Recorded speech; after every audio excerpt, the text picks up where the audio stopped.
পরিষদের সংগ্রামী সাধারণ সম্পাদক জনাব আলহাজ হযরত মাওলানা গোলাম কিবরিয়া, মঞ্চ উপবিষ্ট আছেন সহ সাধারণ সম্পাদক জনাব আলহাজ হযরত মাওলানা নাজমুল সৌদ সহ সংগ্রামী নেতৃবৃন্দ, সামনে উপবিষ্ট সংগ্রামী বন্ধুগণ, আইন শৃঙ্খলা রক্ষাকারী এবং সাংবাদিক বন্ধুগণ, আজকে আমরা আপনাদের সামনে অত্যন্ত দুঃখের সাথে অত্যন্ত ভারাক্রান্ত হৃদয় নিয়ে হাজির হয়েছি।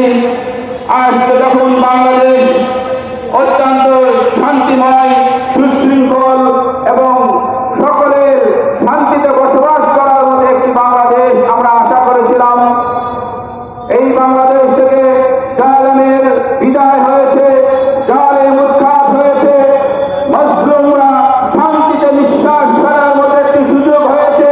ঠিক সেই মুহূর্তে আজকে আমাদের সকলের প্রাণের থেকেও প্রিয় নবী মুহাম্মদুর রাসূলুল্লাহ সাল্লাল্লাহু আলাইহি ওয়াসাল্লামের বিরুদ্ধে যখন কটূক্তি করা হয়, আমাদের বাংলাদেশের শিক্ষা মন্ত্রণালয়ে শিক্ষা কমিশনে ঘাপটি মেরে বসে থাকা নাস্তিকেরা যখন আমার নবীর বিরুদ্ধে কথা বলে, তখন আমাদের আর ঘরে বসে থাকার সুযোগ নেই। আমাদেরকে যে কোনো মূল্যে এই সকল নাস্তিকদের বিচার করে তারপরে আমাদের ঘরে ফিরে যেতে হবে। সংগ্রামী বন্ধুরা, আমার আগে বক্তা বলেছেন, মান সাব্বা নবিয়ান ফাকাতুহু, যে আমার নবীকে গালি দিল তার গলা দ্বিখণ্ডিত করে দাও। আমার নবীকে গালি দিলে তার শাস্তি একমাত্র ফাঁসি ছাড়া আর কিছু নয়। আমরা এখন আর ফাঁসির দাবি জানাই। সংগ্রামী বন্ধুরা, আজকে এই সরকার যদি মনে করে যে না, আমরা আল্লাহ, রাসূল, নবী এবং কোরআনের বিরুদ্ধে যারা কটূক্তি করবে তাদের বিরুদ্ধে আমরা ব্যবস্থা না নিলে এদেশের জনগণ আমাদের বিরুদ্ধে যাবে না। ভুল করবেন, ভুল করবেন, কুমার স্বর্গে বাস করছেন। এই দেশের তৌহিদি জনতা বেঁচে থাকতে কোন সরকারের এই তৌহিদি জনতার বিরুদ্ধে অবস্থান নেওয়ার সুযোগ নাই।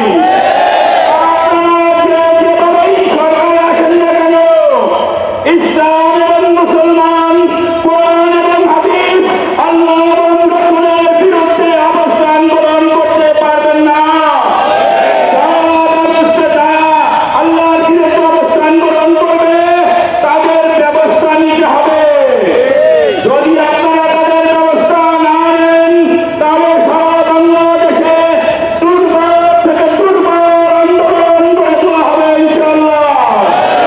এই জন্য সরকারকে বলতে চাই, সারা বাংলাদেশের তৌহিদি জনতা উঠার আগেই আপনারা ব্যবস্থা গ্রহণ করুন। তা না হলে এদেশের তৌহিদি জনতা ওই নাস্তিকদের কিভাবে বিচার করতে হয় তা আপনাদেরকে দেখিয়ে ছাড়বে ইনশাআল্লাহ। জালেমকে বিদায় নিতে হয়েছে। এই দেশে আর কোন জালেম স্থায়ী হতে পারবে না, পারবে না, পারবে না ইনশাআল্লাহ। সংগ্রামী বন্ধুগণ, এই জন্য সকল তৌহিদি জনতার কাছে উদাত্ত আহ্বান জানাই, আজকে আমাদের শেষ নয়।